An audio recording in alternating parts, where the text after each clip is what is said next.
बच्चों, फिर से मैं आ गई आपकी प्यारी बबली दीदी। तो बबली दीदी की कहानियों के पिटारे में आज आपके लिए फिर से एक हाथी और बकरी की कहानी है। बबली दीदी की कहानियाँ आपको कैसी लगती हैं? आप अपने दोस्तों को बताते हैं ना। आज आप इस कहानी को ख़त्म करते ही सबसे पहले अपने दोस्तों को जाकर बताओगे कि आज आपने बबली दीदी की कहानियों से क्या सीखा। तो बच्चों, शुरू करें।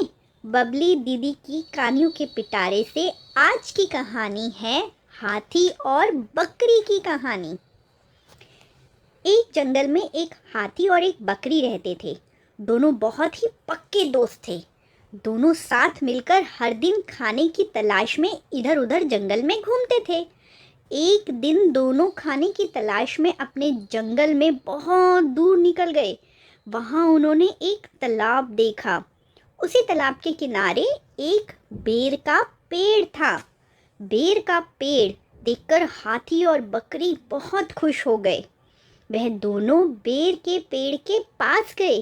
फिर हाथी ने अपनी सूंड से उस पेड़ को जोर से हिलाना शुरू किया तो बहुत सारे पके हुए फल, पके हुए बेर नीचे गिर गए। बकरी ने जल्दी जल्दी गिरे हुए बेरों को इकट्ठा किया और तभी बकरी ने देखा कि उस पेड़ के ऊपर एक चिड़िया का घोंसला भी था, जो पेड़ हिलाने की वजह से नीचे गिर गया और चिड़िया का जो बच्चा था वो नदी में जा गिरा। चिड़िया बच्चे को डूबता देखकर बकरी बहुत जोर से चिल्लाई, अरे अरे ये क्या हो गया। और बकरी भी तालाब में कूद गई। लेकिन बकरी को तैरना तो आता ही नहीं था। इस वजह से वह भी तालाब में डूबने लगी।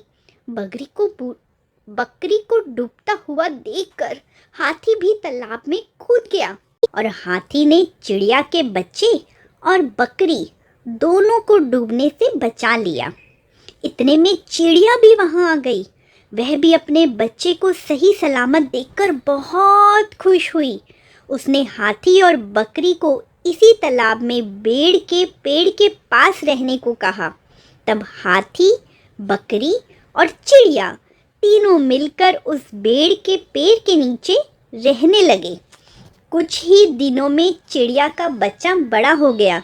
चिड़िया अपने बच्चे के साथ जंगल में घूम कर आती और हाथी और बकरी को जंगल में किस पेड़ पर फल लगे हैं इसकी जानकारी देती।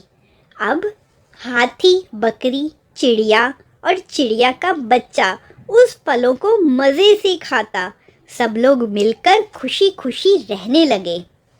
अब बच्चों, इस कहानी से आपने क्या सीखा? इस कहानी से हमने सीखा कि हमें सदा दूसरों की मदद करनी चाहिए। हमारी गलती से भी किसी को कोई परेशानी अगर होती भी है तो उसे तुरंत सुधार लेना चाहिए। मन मुटाव दूर करके एक दूसरे की मदद करनी चाहिए।